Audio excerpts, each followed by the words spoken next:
Welcome to our channel, where we uncover the most shocking and terrifying true stories from around the world. Tonight, we take you deep into the heart of America, into a small and quiet village called Raven Creek. But behind its peaceful image hides one of the darkest and most horrifying tales in American history. The story of two brothers who became known as the Cannibals of Raven Creek. Imagine this. It's a silent, moonlit night. The cemetery lies still, surrounded by mist, when suddenly the sound of digging breaks the silence. Two men with shovels in hand uncover freshly buried graves. They drag out the corpses, take them home, cut them into pieces, boil the flesh with vegetables, and eat it like a simple stew. Terrifying, isn't it? But this is not a movie. This is real. The brothers, Aaron Miller, around 35 years old, and his younger brother Ethan, about 30, looked ordinary from the outside. But inside, they carried monstrous cravings and dark obsessions. Addicted to human flesh and fascinated by the idea of gaining dark powers, their lives became a nightmare for the people of Raven Creek. Their story begins with a troubled childhood. Growing up in poverty, isolated and misunderstood, both brothers struggled mentally. Their strange behavior pushed away family and friends. Even their wives couldn't tolerate their obsession and left them. Some reports say they believed human flesh gave them supernatural strength. Others say it was simply an uncontrollable addiction. Whatever the reason, their desires led them to the cemetery at night. For years, Aaron and Ethan roamed graveyards, digging up fresh bodies. Once inside their home, they cut the corpses apart, removed the bones, and boiled the flesh with vegetables. Imagine walking past their house at night, and the smell of cooked human meat drifting through the air. The horror remained hidden until the year 2011. In April of that year, villagers began noticing disturbed graves and a foul stench near the cemetery. Police raided the brothers' home and were horrified at what they found. The flesh of a freshly buried woman boiling in a pot. Human bones, skulls, and remains were scattered across the house. When questioned, the brothers confessed. They admitted they had dug up nearly 100 graves over the years. The news shocked the entire country. The people of Raven Creek were terrified. Families began locking their doors at night, and residents stood guard at the cemetery to protect their dead. But when the case went to court, there was a problem. America had no direct law against cannibalism. So Aaron and Ethan were only charged with desecration of graves. Their punishment?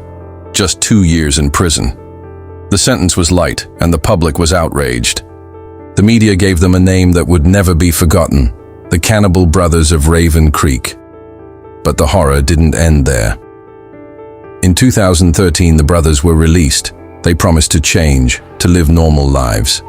But it was all a lie. 1 year. Later, in April 2014, neighbors once again complained about a sickening smell from their house. When police broke in, they faced a nightmare beyond imagination.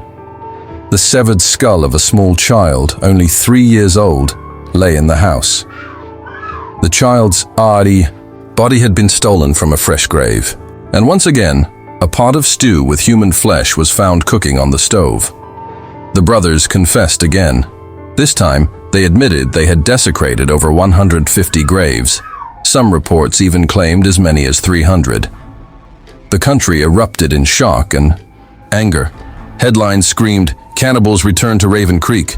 Protests broke out. People demanded harsh punishment. In June 2014, the case went to a federal court. This time, the brothers were charged under anti-terrorism laws because their acts spread terror and fear throughout the community. The verdict: 12 years in prison. A harsher sentence than before, but still, many believed it was not enough. Why not life imprisonment? Why not the death penalty? Once again, the answer was simple. America still had no specific law against cannibalism.